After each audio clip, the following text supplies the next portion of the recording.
Bagian firman Tuhan ini yaitu Roma 12 ayat 1, Roma 12 ayat 1. Saya akan bacakan bagi kita semua, demikian bunyi firman Tuhan. Karena itu saudara-saudara, demi kemurahan Allah, aku menasihatkan kamu supaya kamu mempersembahkan tubuhmu sebagai persembahan yang hidup, yang kudus, dan yang berkenan kepada Allah.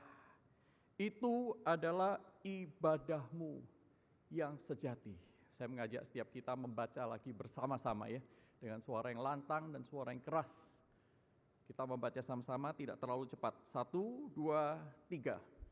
Karena itu, saudara-saudara, demi kemurahan Allah, aku menasihatkan kamu, supaya kamu mempersembahkan tubuhmu sebagai persembahan yang hidup, yang kudus, dan yang berkenan kepada Allah.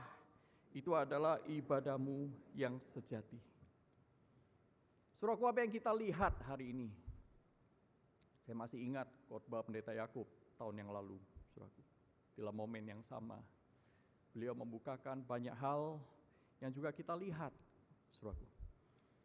Bahwa mulai dari selebriti sampai petinggi, dari pengunjung ibadah hingga pemuka agama, di dalam hingga ke luar negeri,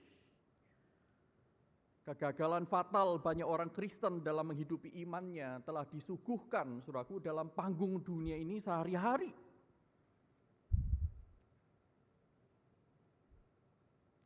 Kadang ketika melihat itu malu.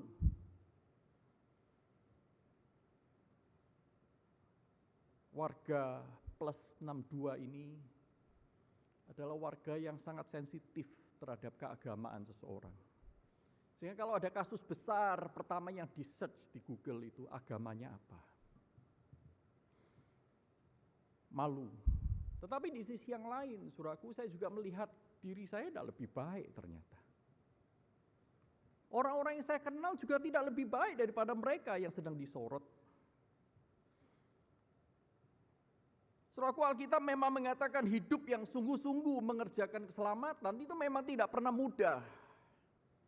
Sangat-sangat tidak mudah, penuh tantangan dan pencobaan. Dan tidak jarang, saudaraku, diwarnai oleh sesal dan gagal. Oleh keluh dan malu. Bahkan Paulus di beberapa tempat mengatakan bahwa derita itu adalah anugerah bagi orang percaya. Aniaya itu adalah niscaya, kata Paulus kepada Timotius dalam 2 Timotius 3:12. Dan bahkan dalam nuansa apokaliptis, Rasul Yohanes juga menyebutkan bahwa orang-orang kudus itu digambarkan sebagai orang-orang yang keluar dari kesusahan besar. Kesusahan besar. Wahyu pasal 7 ayat 14. Mereka ditawan dan dibunuh dengan pedang, tetapi mereka tetap tabah dan memelihara iman. Inilah hidup orang percaya, tidak gampang di muka bumi ini. Tapi problemnya, saudaraku, yang didemonstrasikan oleh banyak orang Kristen yang mengaku diri anak Tuhan hari ini itu jauh daripada yang disampaikan dalam kitab suci. Yang mereka alami bukan derita dan aniaya karena iman, tetapi karena mereka mempermalukan Tuhan, bukan memuliakan Allah. Saya kalau melihat hal itu terus-menerus, saudaraku, fenomena-fenomena ini membuat identitas garam dan terang dunia yang Tuhan itu sematkan kepada para muridnya seolah menjadi impian utopis. Khayalan belaka. Krisis iman ini sudah akut, kronis, dan sudah meluas. Apa ya penyebabnya? Saya bergumul. J.C. Ryle mengidentifikasi fenomena yang serupa, saudaraku.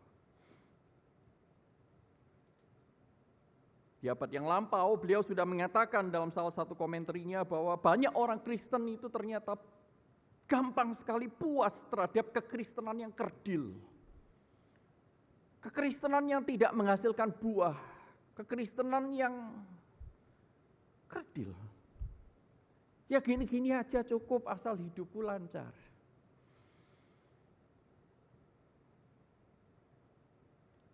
John Stott mengutip J.I. Packer, dia menyebutkan bahwa gereja sekarang ini memiliki lebar 1 mil. 1,6 kilo 1 mil itu. Tetapi tebalnya itu, dalamnya itu hanya 1,5 inci, 3,81 cm. Gereja itu terlihat luas, ada di mana-mana, tetapi kedalamannya itu loh, dangkal.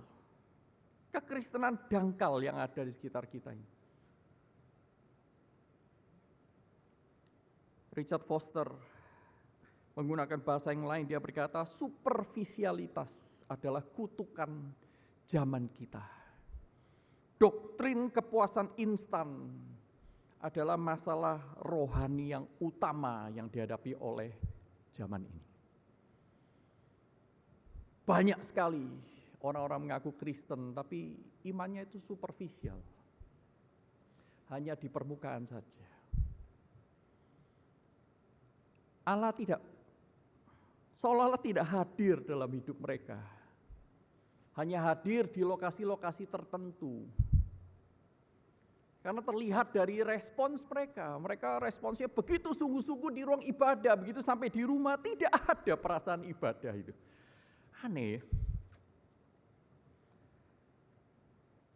Sebenarnya fenomena yang serupa ini, saudaraku, kalau kita mau jujur, kita baca sejarah, itu ada dalam setiap lembaran sejarah gereja. Gereja yang kudus itu ternyata akan terus-menerus bergumul dengan dosa hingga hari perkawinan anak domba yang dinanti-nantikan itu tiba. Dalam setiap lembaran gereja, dalam setiap lembaran sejarah gereja, peperangan rohani seperti tadi yang didoakan oleh pendeta Yakub, itu sudah terjadi sejak awal peradaban manusia dan kita percaya intensitasnya akan semakin meningkat menjelang hari Tuhan yang kian mendekat. Iblis all out zaman ini, lebih daripada zaman yang lampau. Iblis bekerja dengan sistematis, strategis, dan masif untuk menjatuhkan siapapun yang mereka bisa jatuhkan, terutama orang-orang yang memiliki skill, orang-orang yang memiliki gelar, orang-orang yang mempunyai lingkup pengaruh, kalau bisa diperkecil, dihabiskan, atau dibesarkan, kemudian dipecahkan di atas. Untuk menjadi event-event yang mempermalukan Tuhan. Hari ini ketika kita juga memperingati reformasi, saudaraku, kita mengingat bahwa reformasi adalah sebuah gerakan historis, pembaruan gereja yang dilakukan oleh kaum Protestan. Memang terjadinya di abad ke-16 dan abad 17, saudaraku. Tetapi pergulatan tersebut ternyata tidak pernah berhenti sampai hari ini. Nggak berhenti peperangan rohani itu. Pertanyaan kita hari ini adalah bagaimana? Saudara dan saya yang hidup di zaman ini sebagai anak Tuhan seharusnya bersikap, seharusnya melayani, itu seperti apa? Apa yang Tuhan kehendaki untuk kita kerjakan dan perjuangkan dan fokus ke sana? Apa? Masa kita puas hanya menjadi bagian dari deformasi dan bukan bagian dari reformasi? Masa saudara dan saya puas hanya menjadi orang Kristen yang superficial, yang dangkal dan kerdil itu? Maka kita bertanya, apa Tuhan yang kau ingin saya lakukan? Saya ingin menjadi bagian, sekalipun kecil, tetapi bagian dari reformasi. Pembaruan, bukan kehancuran. Maka kita kembali kepada teks kita. Melalui Rasul Paulus di surat Roma, Tuhan menyematkan pesannya kepada kita, persembahkan dirimu sebagai persembahan yang hidup, yang kudus, dan yang berkenan kepada Allah. Be a living sacrifice. Wah, saudaraku, kalimat ini tidak gampang ternyata. Mengapa Paulus mengambil frasa ini? Dan dia tujukan kepada jemaat di Roma. Roma ini jemaat yang seperti apa? Kulturnya bagaimana? Apa yang mereka hadapi? Mengapa persembahkan hidup sebagai persembahan yang kudus? Mengapa menjadi living sacrifice? Apa sebenarnya dimaksud dengan living sacrifice itu? Nah, bagaimana saudara dan saya mempersembahkan tubuh sebagai persembahan yang hidup? Nah, ini kita akan bersama-sama coba pikirkan. Yang pertama adalah mengapa, saudaraku? Why? Saudaraku, persembahan hidup ini ternyata adalah upaya untuk menyelesaikan masalah dari akarnya. Saudara perhatikan Rasul Paulus di surat Roma, kalau saudara baca mulai dari pasal yang pertama, itu mengindikasikan bahwa Paulus juga melakukan observasi entah dari apa yang dia dengar, apa yang dikatakan orang, saudaraku. Mungkin juga dari penglihatan-penglihatan, dia melihat banyak fenomena yang mirip dengan kita hari ini. Jemaat di Roma mengalami apa yang saudara dan saya alami hari ini. Roma pasal 1 misalnya, saudaraku. Di sana Paulus menunjukkan ada banyaknya ragam penyembahan berhala, bahkan penyimpangan moralitas. Roma pasal 2 berbicara tentang orang yang beragama tetapi hati nuraninya mati. Hatinya sangat keras. Roma pasal 3 kita melihat Paulus menunjuk kepada kemunafikan yang terjadi di tengah-tengah masyarakat. Tidak seorang pun benar, tidak seorang pun berakal budi. Mereka semua munafik, menyeleweng, mencari jalannya sendiri. Roma pasal 6, lawan imajiner Paulus berkata, kalau gitu lebih baik kita berkanjang dalam dosa dong. Bertekun dalam dosa supaya anugerah Allah itu semakin melimpah. Ada orang-orang Kristen bertanya seperti itu. Sudah menerima anugerah, mari kita berkanjang dalam dosa. Ternyata tidak lebih parah daripada yang kita alami hari ini. Banyak orang Kristen seperti itu. Roma 7 ayat 8, saudaraku, Paulus melihat dengan jujur bahwa orang percaya pun masih mengalami pergumulan batin, melawan kedagingan, melawan dosa, bahkan menghadapi penderitaan. Roma pasal 9 ayat 11 sampai 11, saudaraku, Paulus di sana menunjuk kepada banyak orang yang merasa rohani tetapi sok pintar dan menganggap diri paling benar. Saudara, ini yang mencengangkan buat saya ketika saya melakukan refleksi bagian ini adalah ternyata Rasul Paulus itu tidak langsung memberi nasihat-nasihat yang sering kita dengar hari ini. Kamu pokoknya jangan ikut-ikut mereka. Rajin aja datang gereja. Ingat ya, wajib perpuluhan. Nasihat-nasihatnya itu seperti itu, saudara. Baca Alkitab jangan lupa setiap hari. Sekarang sudah onsite, jangan lupa datang ke gereja. Persembahan sudah dibuka juga secara onsite. Mencegah Anda lupa transfer.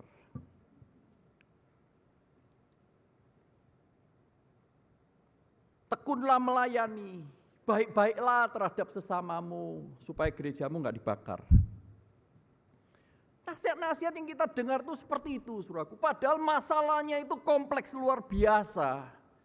Dan kita melihat, wah iya, kenapa Rasul Paulus tidak seperti kita zaman ini? Saudaraku, nasihat-nasihat yang saya barusan katakan itu bukan keliru, tidak salah. Saudaraku, menasihatkan jemaat rajin baca Alkitab, rajin melayani, tekun beribadah, nggak salah. Tetapi seringkali dicabut dari akarnya sehingga tidak menyentuh problema yang sebenarnya, saudaraku. Karena itu jadinya tidak terlalu berguna dalam menghadapi kompleksitas masalah yang ada. Saya tidak bilang jelek, saya tidak bilang keliru, tapi nggak menyelesaikan masalah. Ada masalah yang lebih besar daripada itu. Saudaraku, akar dari masalah kemanusiaan yang kompleks ini sebenarnya simple. Alkitab itu sudah berulang kali menyatakannya bahwa ini adalah masalah pemberontakan manusia terhadap Allah dan jalannya. Jalan kebenaran Allah. Manusia memberontak terhadapnya, manusia mencari jalannya sendiri. Mereka berusaha menyelesaikan masalahnya sendiri, akhirnya keluar dari kandang singa masuk ke kandang buaya, saudaraku. Dan manusia yang menyombongkan diri ini merasa tidak butuh Allah. That's the problem. Kita tahu sangat simpel, tetapi yang tidak simpel itu adalah penyelesaiannya. Mengapa? Karena dosa tersebut sudah berpenetrasi ke dalam setiap dimensi kehidupan. Spiritual, sosial, kultural, psikis, ekonomis, politik, dan lain-lain. Saudaraku, masuk penetrasi begitu rupa, sehingga ketika saudara ingin masuk ke dalam akar masalah, layernya itu sudah kelewat banyak. Kita jadi curiga terhadap diri sendiri, curiga terhadap Alkitab. Jangan-jangan hamba Tuhan yang mengkhotbahkan ini punya agenda politik tertentu.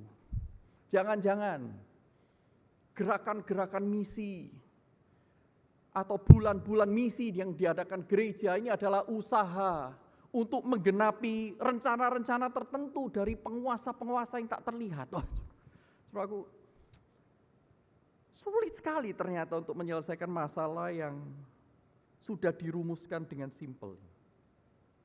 Itu sebabnya Rasul Paulus memilih, saudaraku, untuk memulainya dengan menunjuk kepada antidot terhadap akar masalah tersebut.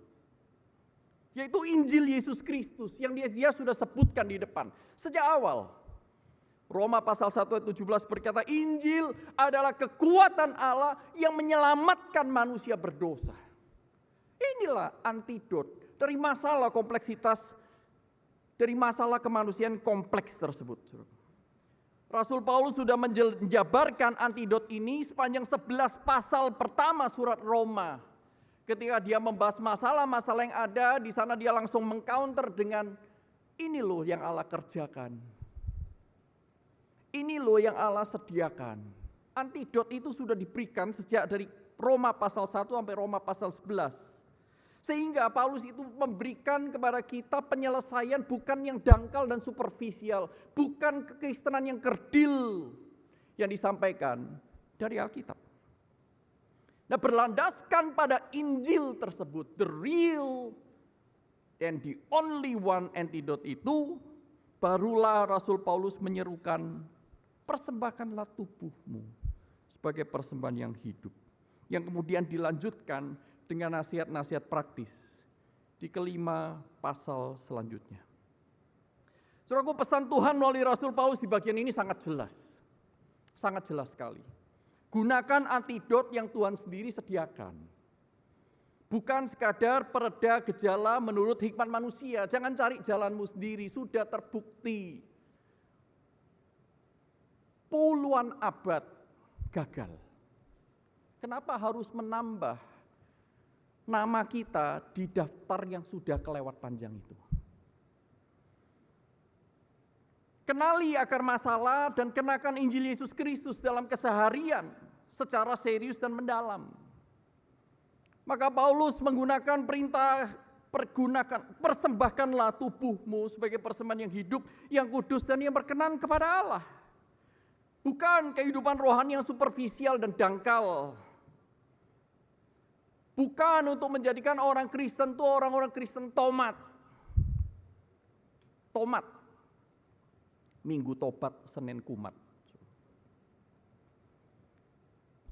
Bukan menjadi orang-orang Kristen musiman, tetapi persembahkanlah tubuhmu. Orang Kristen yang mempersembahkan tubuh sebagai persembahan yang hidup, yang kudus, dan yang berkenan kepada Allah sehari-hari. Bukan seminggu sekali, bukan setahun 2 kali. Pertanyaannya adalah bagaimana dan saudara dan saya mengerjakan kehendak Tuhan ini. Pertama, kita tentu harus mengetahui apa persembahan hidup ini, ya kan? Apa yang dimaksud dengan mempersembahkan tubuh kita? Saudaraku, penyebab pertama dari kedangkalan. Saudaraku, kita sering kali mendengarkan persembahan yang hidup itu ya. Tetapi kita harus hati-hati, saudaraku, waspadai terhadap kedangkalan-kedangkalan yang sering kali terjadi. Banyak orang menggampangkan ayat ini. Ayat ini bukan ayat yang baru ataupun jarang dikhotbahkan. Kita perlu mempelajarinya sekali lagi karena ada banyak sekali terjadi pendangkalan. Penyebab pendangkalan pertama itu adalah adanya separasi atau reduksi peran Injil sebagai kekuatan Allah yang menyelamatkan dalam persembahan yang hidup. Sehingga kalau persembahan yang hidup itu dilepaskan dari kekuatannya, maka persembahan hidup ini menjadi aneh, tidak jalan, tidak berdaya guna. Saudaraku, di sini saya mencatat setidaknya ada dua peran krusial, dua peran yang krusial. Injil dalam persembahan yang hidup. Yang pertama adalah kuasa penyebab, creating power. Yang kedua itu adalah moving power, kuasa penggerak. Saudaraku.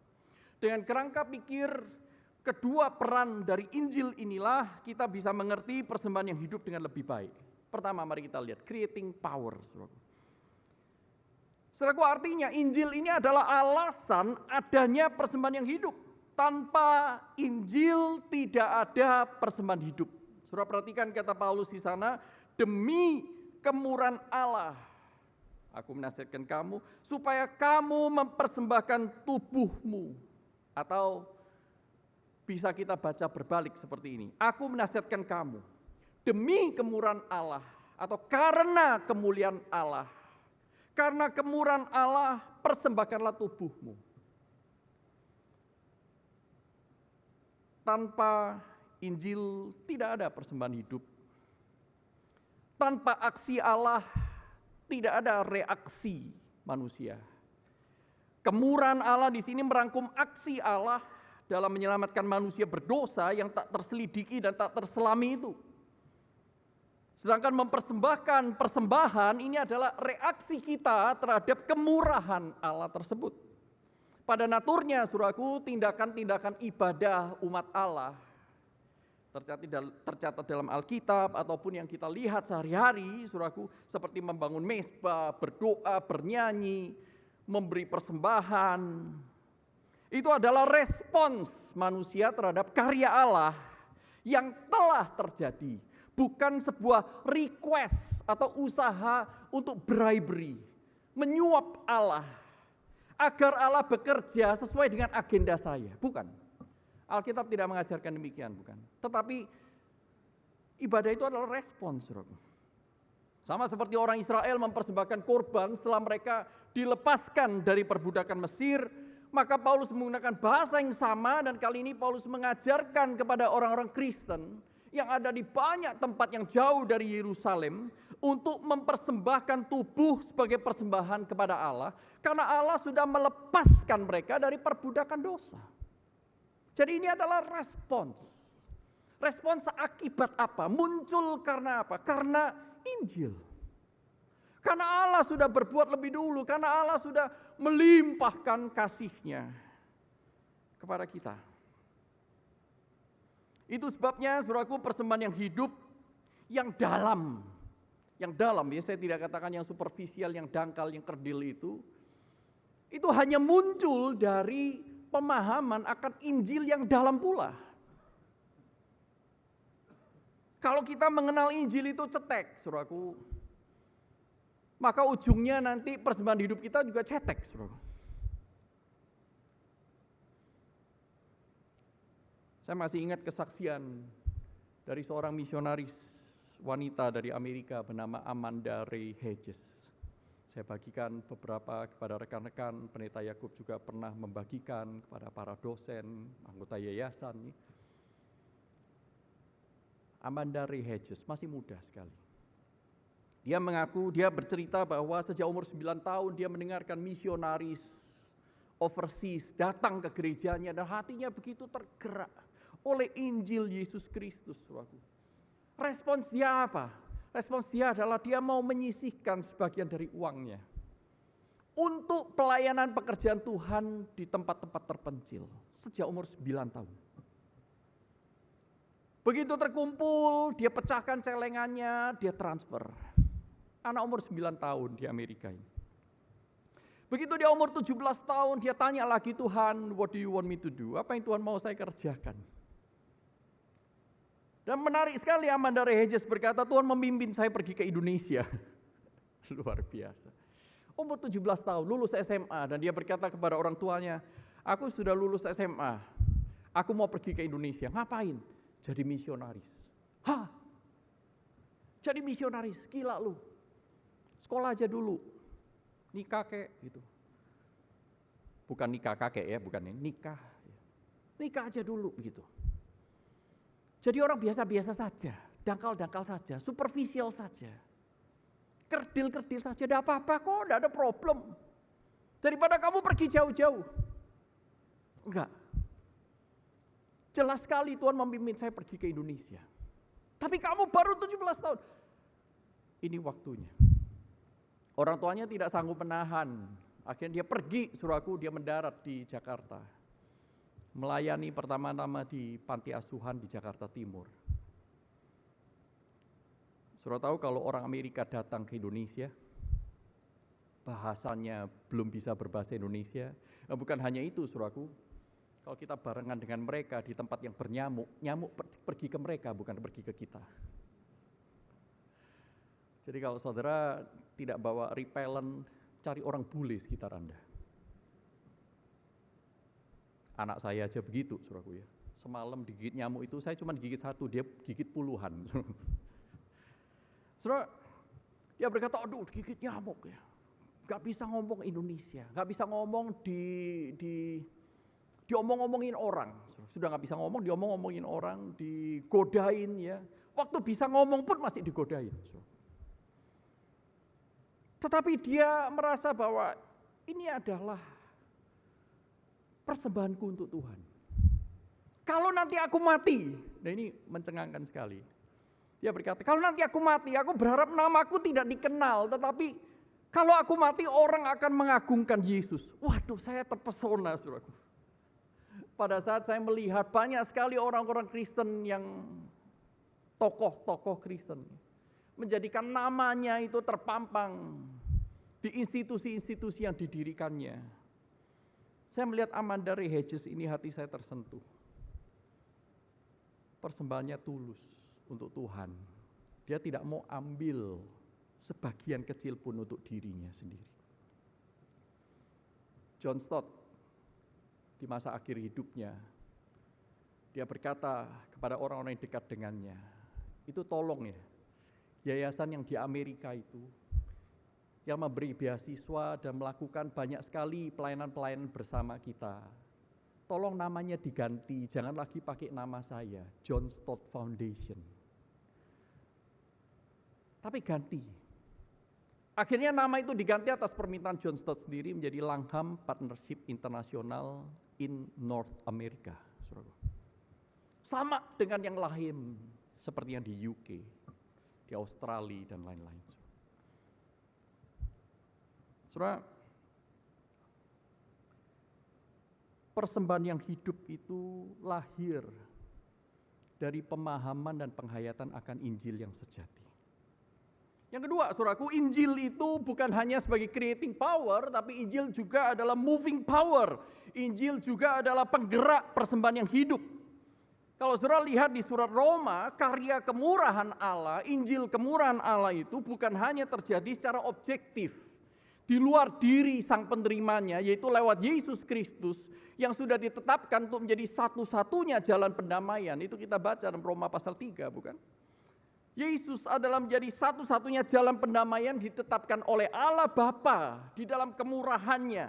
Ya, itu terjadi secara objektif, Allah berikan. Tetapi bukan hanya itu, Allah juga memberikan Roh Kudus-Nya untuk mengaplikasikan penebusan Tuhan Yesus Kristus yang secara objektif itu di dalam diri tiap orang percaya secara subjektif.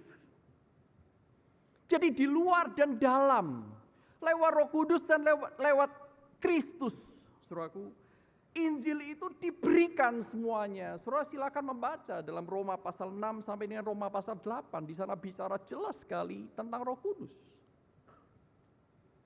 Jadi persembahan yang hidup itu tidak lain, kalau kita baca saudaraku dengan lebih teliti, itu adalah buah dari mati bagi dosa dan hidup bersama dengan Kristus. Roma 6 ayat 12 sampai 14 menjawabnya demikian. Persembahan yang hidup ini adalah hidup yang dipimpin oleh Roh Kudus. Roma pasal 8 ayat 1 sampai 17. Karena itu saudaraku, persembahan hidup Itu adalah ekspresi dari regenerasi. Ekspresi dari kelahiran baru kita, sebuah manifestasi pertobatan yang penuh dengan haru dan syukur. Inilah persembahan hidup yang sesungguhnya. Yang logis dan bahkan menubuh, embodied, terlihat. Dari anugerah Injil yang tak terkatakan. Ineffable dan spiritual itu. Jadi kalau dikatakan Injil, abstrak sekali. Tetapi orang-orang yang betul-betul menerima Injil oleh karena karya Kristus dan karya Roh Kudus yang tidak terkatakan itu, hidupnya adalah perwujudan dari Injil itu. Terlihat, bisa dibaca oleh orang sekitarnya. Nah, jika penebusan dan pengampunan dosa yang melimpah ruah itu sudah disadari dan diterima, maka penyerahan diri kita akan menyembur keluar darinya dengan sukarela. Itulah sebabnya Paulus berkata, karena itu saudara-saudara, demi kemurahan Allah yang aku sudah jabarkan dalam pasal 1 sampai pasal 11, yang tak terselami itu, yang tak terpikirkan itu, yang panjang, lebar, tinggi, dalam, tak terduga itu, sudah diberikan kepadamu. Itulah sebabnya, mari dengan gerakan haru dan syukur dari Roh Kudus ini, persembahkanlah tubuhmu. Moving power. Rasul Paulus menyebut persembahan yang hidup ini juga sebagai satu-satunya. Ya, dia mengatakan di sana menggunakan definite singular. Ini adalah satu-satunya ibadah yang sejati, reasonable service yang dibangun.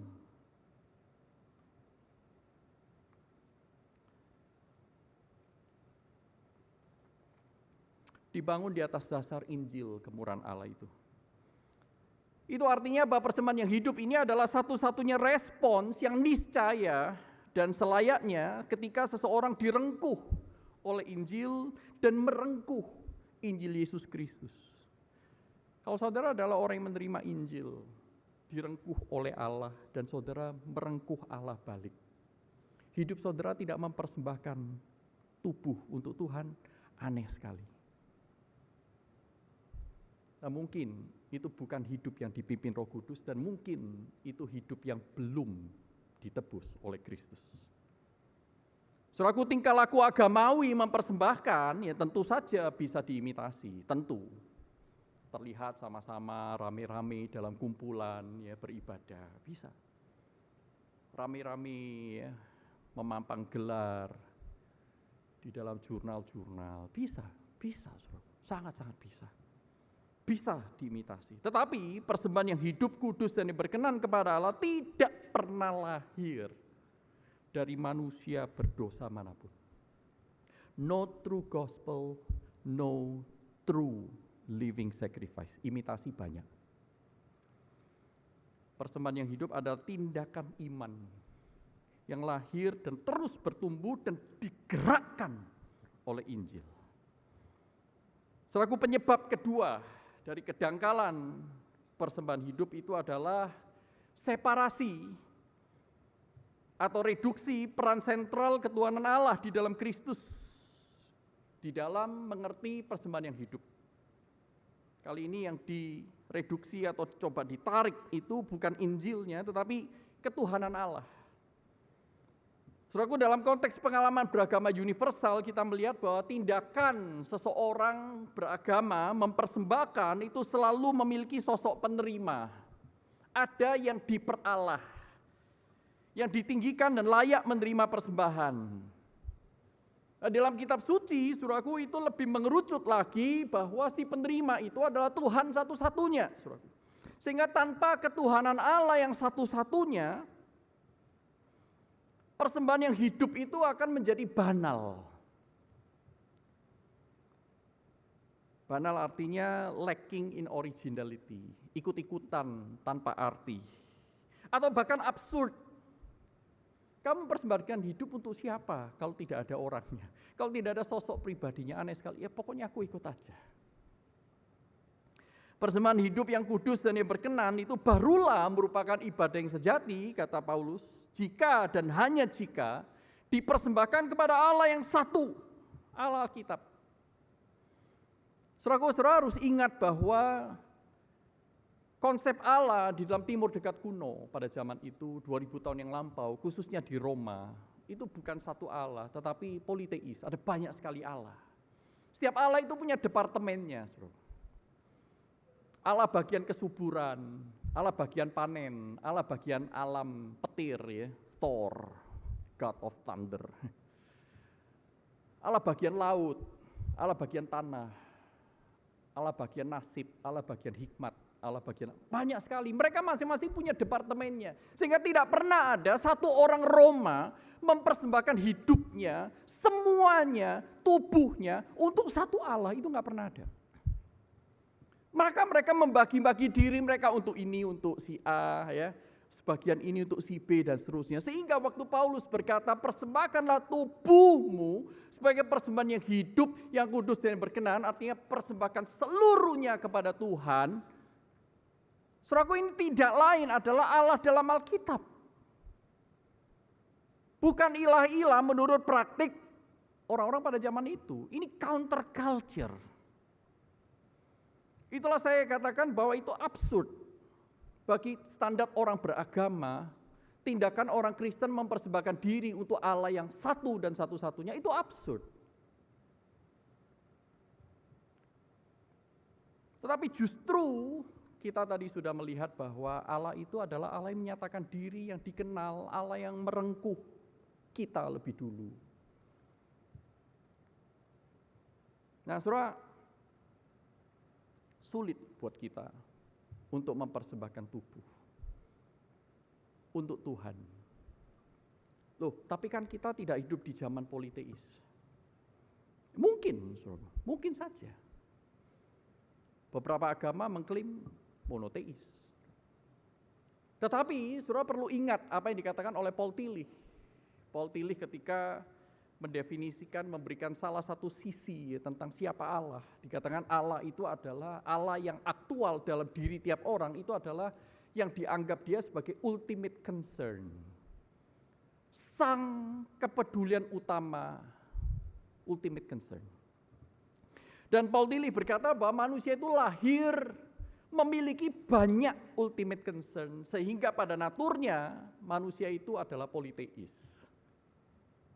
Jadi yang dikhawatirkan tuh banyak, yang dipedulikan tuh banyak sekali, sehingga manusia itu melayani banyak ilah dan banyak Allah.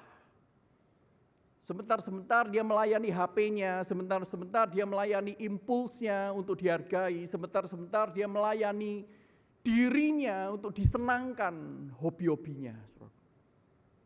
Manusia itu pada dasarnya, saudara dan saya, politeis. Itulah sebabnya tidak mudah buat kita menjalankan firman Tuhan ini, saudara.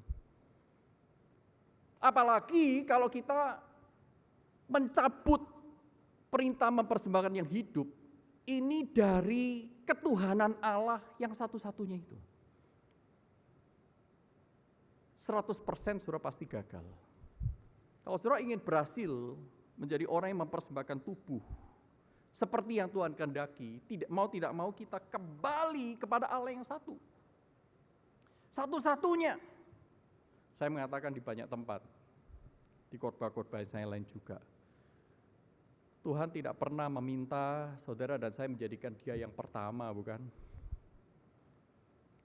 Para wisudawan-wisudawati pasti ingat saya mengatakan ini di kelas-kelas saya.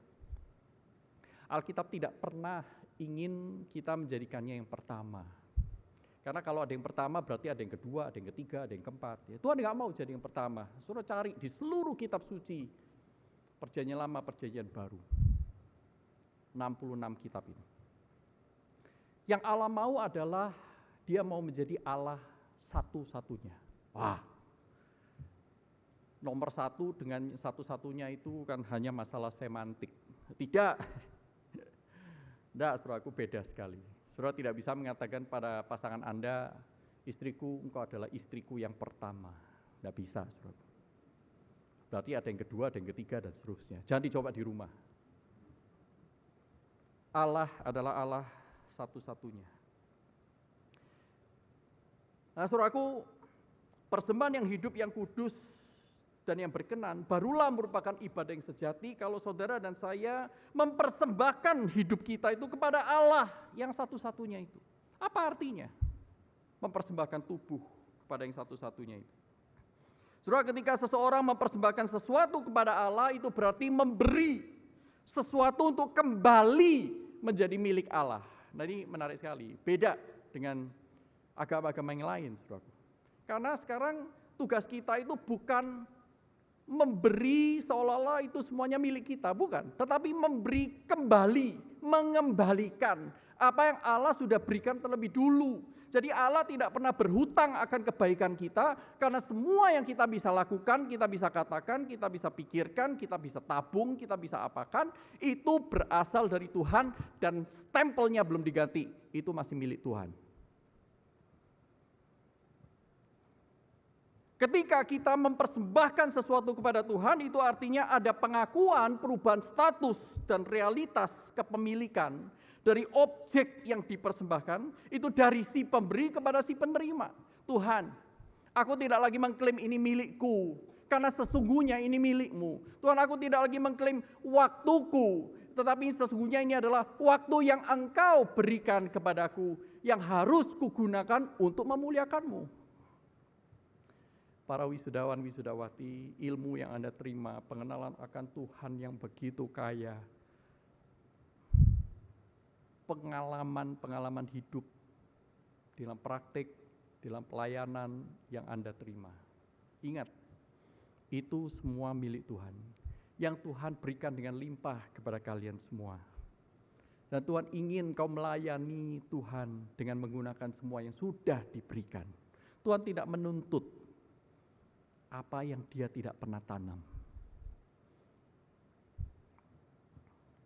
Saudaraku, kata mempersembahkan atau menyerahkan dalam bahasa asli paristemi ini sudah dipergunakan 3 kali, khususnya dalam pasal 6, saudaraku, ayat 13, ayat 16 sampai 19, untuk menyatakan kontras antara menyerahkan anggota-anggota tubuh kepada dosa dan sekarang menyerahkan anggota-anggota tubuh kepada Allah. Nah, saudara dan saya adalah orang-orang yang bergeser, tadinya menyerahkan kepada dosa, sekarang menyerahkan kepada Allah. Ada deklarasi perpindahan realm, ranah hidup kita. Dari melayani dosa, sekarang hidup yang melayani Allah. Apa yang dipersembahkan kepada Allah kini menjadi sepenuhnya milik Allah dan berada di bawah otoritasnya. Dalam kitab Imamat, saudaraku, ada banyak sekali pasal. Misalnya saja pasal 18 ayat 5, ayat 30, pasal 19, dan masih banyak lagi yang lain kalau saudara membaca di sana. Saudaraku, setiap kali Allah memberikan perintah, Allah selalu menutupnya dengan kalimat, akulah Tuhan Allahmu. Artinya Tuhan tidak menuntut apa yang Dia tidak beri. Tuhan menuntut apa yang diberi, saudaraku. Mempersembahkan tubuh sebagai persembahan yang hidup berarti berikrar bahwa Allah kini kembali menjadi sang Tuan satu-satunya dan pemilik atas diri kita secara total. Artinya seseorang yang mempersembahkan diri kepada Allah berarti juga menguduskan, mengkhususkan diri sepenuhnya sebagai umat kepunyaan Allah untuk dipakai oleh Allah sesuai dengan kehendak-Nya. Imamat 20 ayat 26 mengatakan, kuduslah kamu bagiku, sebab aku ini Tuhan kudus, dan aku telah memisahkan kamu dari bangsa-bangsa lain supaya kamu menjadi milikku. Kita dipanggil untuk berubah. Yang terakhir, saudara, lalu bagaimana ya praktisnya mempersembahkan hidup? Bagaimana orang yang masih bergulat dengan dosa seperti kita-kita ini, yang tidak lebih tinggi dari yang lain, ini bisa mempersembahkan diri sebagai persembahan yang hidup, yang kudus, dan yang berkenan kepada Allah. Dari mana dorongan itu berasal? Dari mana? Ini pertanyaan yang sulit, saudaraku. Tapi sulit bukan karena kita tidak tahu sama sekali ajaran Tuhan. Tetapi sulit karena sekarang ajaran Tuhan ini harus berhadapan dengan jiwa kita yang kompleks dan telah jatuh dalam dosa. Ya, Saudara dan saya tidak terkecuali. Harus mulai dari mana? Saya berusaha untuk merumuskan di dalam keterbatasan saya. Sambut, selam, serah. Yang pertama, saudaraku, sambut. Mulai dari mana? Sambutlah undangan Injil Allah. Sebelum mendengar dan menerima Injil, saudara dan saya perlu untuk mengenali, menyadari, dan mengakui bahwa kita ini orang berdosa, binasa di dalam keberdosaan kita, tidak tertolong, helpless, tidak berpengharapan, hopeless, tidak punya masa depan, futureless. Nah, kesadaran tersebut itu baru lahir dari pendengaran akan Injil Yesus Kristus. Tapi kan saya sudah orang Kristen lama, masa perlu mendengar Injil lagi? Saudaraku, Injil itu untuk manusia berdosa dan kita membutuhkannya setiap hari. Kalau saudara merasa sudah di surga, mungkin saudara tidak perlu. Tapi saudara dan saya itu masih di dunia ini, masih bergumul dengan sinful nature. Kita adalah orang-orang yang masih membutuhkan Injil setiap hari. Injil adalah kekuatan Allah yang membawa orang kepada pertobatan sejati dan menyelamatkan orang percaya. Itulah sebabnya kita butuh setiap hari. Kita butuh bertobat setiap hari.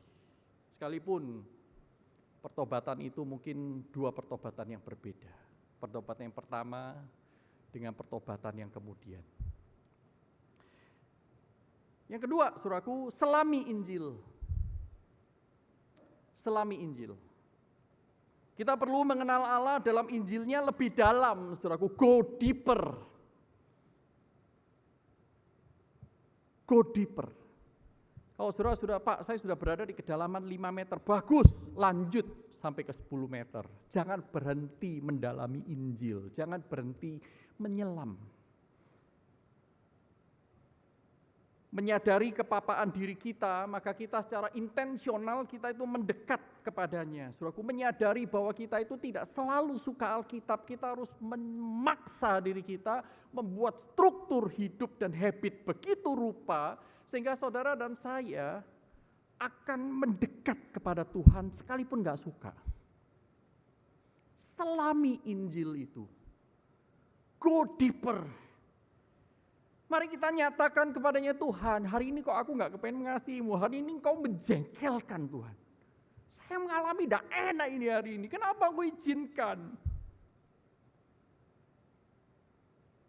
Tapi tetap datang kepada Tuhan. Herannya sekali Injil Tuhan itu terbuka untuk orang-orang yang hancur hatinya. Tuhan tidak pandang hina.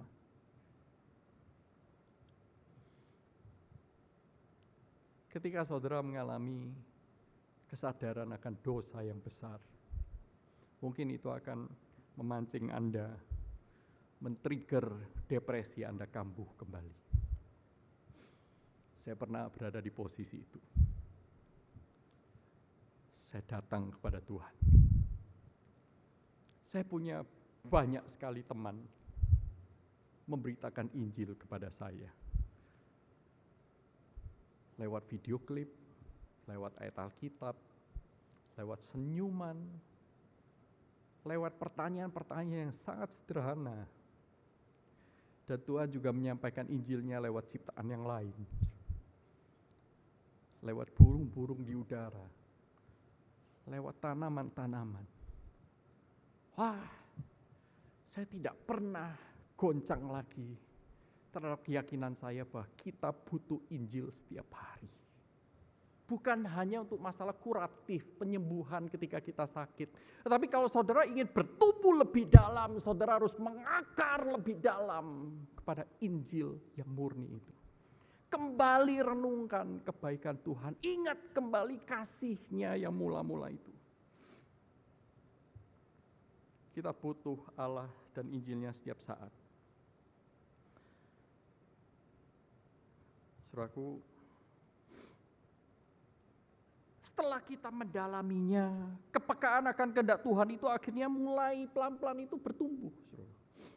Wah iya ya, Tuhan itu suka begini, Tuhan gak suka begitu. Tuhan, akan berkenan kalau saya melakukannya dengan lebih sukacita ketimbang saya grundel masih main piano ngiringin. Tuhan akan lebih dimuliakan ketika saya melayani tidak asal-asalan, ketika saya di kapel atau ketika saya di ruang kebaktian itu males-malesan, tidak memaksa diri untuk bangun melawan rasa ngantuk saya. Kepekaan itu akan pelan-pelan muncul ketika saudara go deeper, saudaraku, tidak muncul di kedalaman 3,81 cm. 1 inci itu, enggak muncul. Munculnya baru di 5 meter.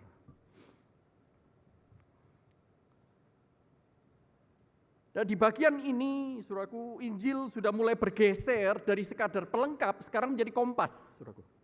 Sekarang menjadi pusat dan standar hidup. Nah ini mulai ada perbaikan. Mulai pengharapan mulai muncul. Saudaraku. Wah aku kok berbeda ya sekarang. Pak betul kata Bapak ya. Waktu saya belajar Alkitab lebih dalam lagi, saya semakin punya banyak pertanyaan sebenarnya. Nah bagus ini. Mulai resah, mulai tidak gampang membuat kesimpulan, mulai tidak mudah menghakimi orang lain. Hanya karena kamu berbeda dengan aku, kamu berdosa. No. Orang yang go deeper with God, tidak gampang keluar dari mulutnya perkataan-perkataan judgmental. Karena dia tahu kedalaman, keluasan Injil Tuhan itu. Nah semudah itu. Tuhan deal dengan dia berbeda dengan Tuhan deal dengan saya. Sehingga kita tidak bisa menggunakan garisan kita ke mereka. Ini yang kita sebut dengan mulai menjadi terbentuklah a gospel-centered life. Hidup yang berpusatkan kepada Injil. Ketiga, terakhir. Serahkan diri kepada Allah dalam Injilnya. Serahkan, berarti menuntut kerelaan. Mulai rela mempersembahkan diri. Mengembalikan hak milik dan hak pakai hidup yang sebenarnya juga bukan punya kita. Kita diberi kebebasan untuk memakai bagi kemuliaan Tuhan. Ada hal-hal tertentu saudara berdoa, Tuhan itu diam. Karena apa? Di dalam masa ujian dan tes, tidak ada guru yang cerewet. Guru itu diam. Kamu sudah aku ajarkan, sekarang saatnya kamu untuk mengambil tindakan-tindakan sesuai dengan yang aku sudah ajarkan. Apapun pilihanmu itu, nanti aku koreksi kalau kamu keliru. Tapi just make your choice. Tapi persembahkanlah dirimu lebih dulu, studilah kitab suci dengan baik-baik, kenalilah Injil lebih dalam, dan kemudian berdoa, minta Roh Kudus itu memimpinmu. Nah saudaraku, dengan kerelaan mempersembahkan hidup ini, saudaraku, akhirnya union with Christ itu, penyatuan dengan Kristus oleh Roh Kudus, itu terrealisasi dalam hidup sehari-hari, saudaraku. Tapi kalau saudara tidak rela, enggak, aku tidak mau mempersembahkan hidup, enggak, aku tidak mau mempersembahkan waktu, enggak, aku tidak mau mempersembahkan konsentrasiku yang terbanyak, aku hanya mau kasih konsentrasiku untuk drakor. Baca Alkitab waktu ngantuk saja. Aku mau yang terbaik. Itu tuh hal-hal yang lain. Untuk mobilku, untuk motorku, untuk pacarku. Yang seperti itu, union with Christ. Halo? Saudara belum di kedalaman itu. Tetapi kalau kita sudah rela memberikan keleluasaan Roh Kudus bekerja, mendorong kita. Maka Kristus dalam kita, kita dalam Kristus. Seperti yang Paulus katakan, namun aku hidup, tetapi bukan lagi aku sendiri yang hidup, melainkan Kristus yang hidup di dalam aku. Jadi, saudaraku, persembahan yang hidup itu bukan saja merupakan ekspresi terhadap kemurahan Allah yang kita rengkuh, tetapi juga sebuah ekstensi dari kemurahan Allah yang terlebih dulu merengkuh kita.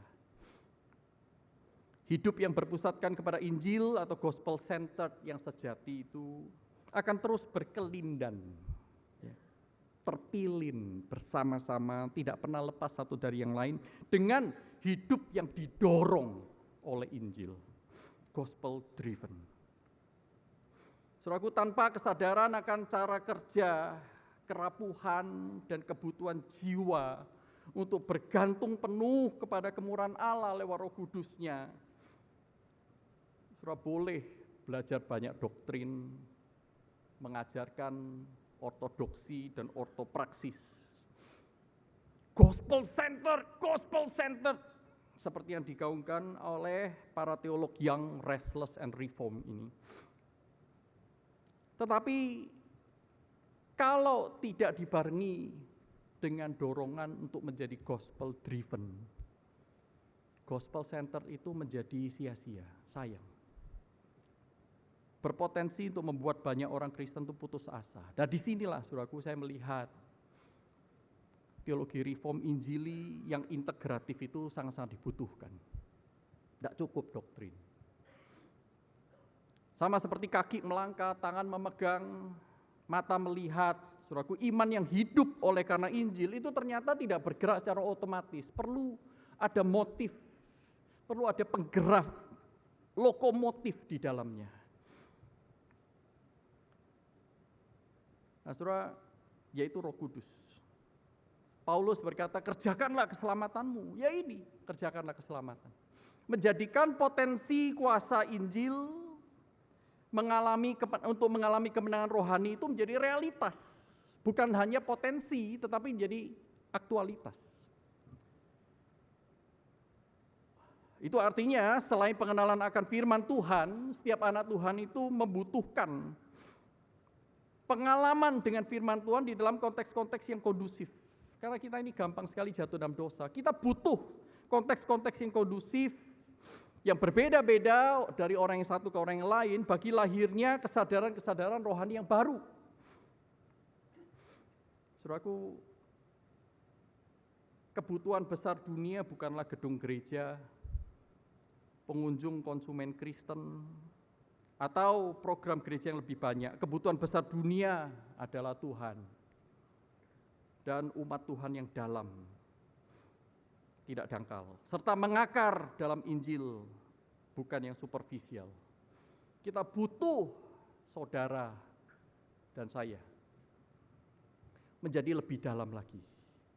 Kita butuh pemimpin-pemimpin yang lebih dalam, konselor-konselor yang lebih dalam, rohaniwan-rohaniwati yang lebih dalam, pemimpin-pemimpin perusahaan yang lebih dalam, di dalam pengenalan akan Allah, dalam pengenalan akan Injil, sehingga orang-orang yang lebih dalam akan mempersembahkan hidup lebih total.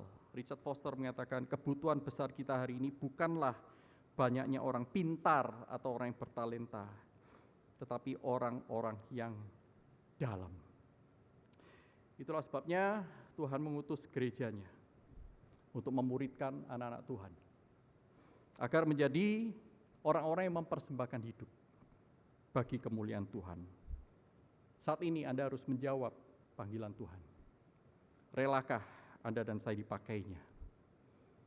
Saudara ingin menjadi bagian yang mana? Bagian dari deformasi, kehancuran dunia, atau bagian dari reformasi, pembaruan yang dikerjakan oleh Allah. Saudaraku, inilah saatnya gereja Tuhan bercahaya seperti bintang-bintang di dunia yang gelap dan putus asa ini. Bangkitlah gerejanya, berpijarlah bagi Dia. Amin.